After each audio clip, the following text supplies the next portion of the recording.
Ignas Survila ir Rapolas Gražys, du Vilniaus dailės akademijos studentai pasauliui pristatė savo inovatyvius ir jaunatviškus dizaino darbus. Kviečiame susipažinti su kūrėjais ir apžiūrėti jų darbus šiame reportaže. SolidWorks 2016 didžiausia pasaulyje trimačio projektavimo ir dizaino sprendimų paroda konferencija. Šiemet joje savo darbus bei inovatyvias idėjas pristatė ir du jauni lietuviai, Vilniaus dailės akademijos studentai. Vienas jų – Rapolas Gražys. Jis savo baigiamąjį bakalauro darbą pavertė ambicingų ir sėkmingų projektu.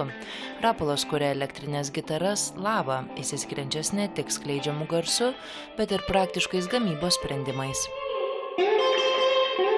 Jos yra gamintos iš vieno medžio lakšto, jis yra dvigubai lengvesnis negu standartinės gitaros, sveria 3 kg. Taip pat ergonomiškos, buvo gaminamos tam, kad muzikantas jaustųsi žymiai patogiau grojimo metu. Tai šiuo atveju galima gitarą laikyti taip, arba tokioje pozicijoje. Dar planumą parodau gitaros, kuris yra tikrai žymus. Laido įsikišimas iš kitos pusės. Ir visame ko buvo esmė atsisakyti nereikalingų detalių, palikti priekį visiškai švarų, be jokių plastikų, be jokių varžtų papildomų detalių ir taip toliau. Ir šią gitarą, kurią aš laikau, jinai yra be skirsnių. Tai yra senovėje naudota technologija, būtent išgauti mikrotonus.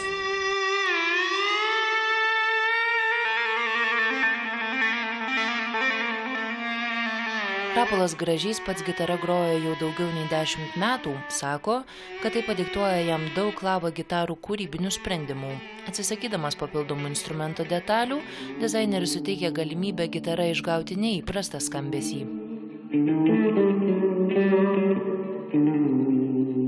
Šitas projektas tai yra man, kad aš kartu galėčiau jungti tiek muziką, tiek dizainą ir padaryti kažką, nes pats groju, pats noriu kurti tos instrumentus, kurie praplečia muzikinės galimybės muzikantams, kurių galbūt dar nėra ir kurie palengvina galbūt kūrybą. Kitas Jungtinėse valstijose savo darbus pristatęs lietuvis, taip pat Vilniaus dailės akademijos magistrantas Ignas Survila. Jo kūrinys miesto gyventojų skirtas paspirtukas Pigeon. Pagrindinė mintis ir filosofija būtent šito paspirtuko buvo atsisakyti visų nereikalingų detalių ir sukurti produktą lengviausia rinkoje, kuris būtų patrauklus vizualiai ir taptų toksai kaip ir įvaizdžio detalė, o ne tik tai infantilus kažkoks kūrinys, kurio važinėja vaikai, nes iš esmės pats paspirtukas tai yra visiškai nuostabi transporto priemonė, mano manymu, miesto gyventojai ir tiesiog neišnaudota rinkos tą dalį aš ir stengiuosi išnaudoti. Pigeon prieš porą metų buvo Igno baigiamasis bakalauro darbas, šiandien perspektyvios įmonės produktų dalis. Ignas Survila kartu su partneriais yra įkūręs kompaniją Šveicarijoje. Ten plečia veiklą, kuria ir kitas paspirtukų serijas. Tai Kolibri, šiuo metu Kinijoje gaminamas vaikams skirtas medinis paspirtukas, Raven, mėgstantiems klasikinį dizainą, o artimuose ateities planuose ir elektriniai paspirtukai. Atvažiavau pirmą kartą į Ženevą, susipažinau su investuotojais. Atsisėdau prie apskrito stalo ir aš tada supratau, kad aš sėdžiu su rimtais dėdėm, mes šnekam ten apie verslo galimybės, kas man visiškai buvo nauja ir nesuprantama, apie kažkokius skaičius. Ir aš tada prisiminiau, kaip aš sėdėjau Vilniaus dailės akademijos rūsy ir pirmą kartą drožiau iš savo rankomis medinį šitą paspirtuką.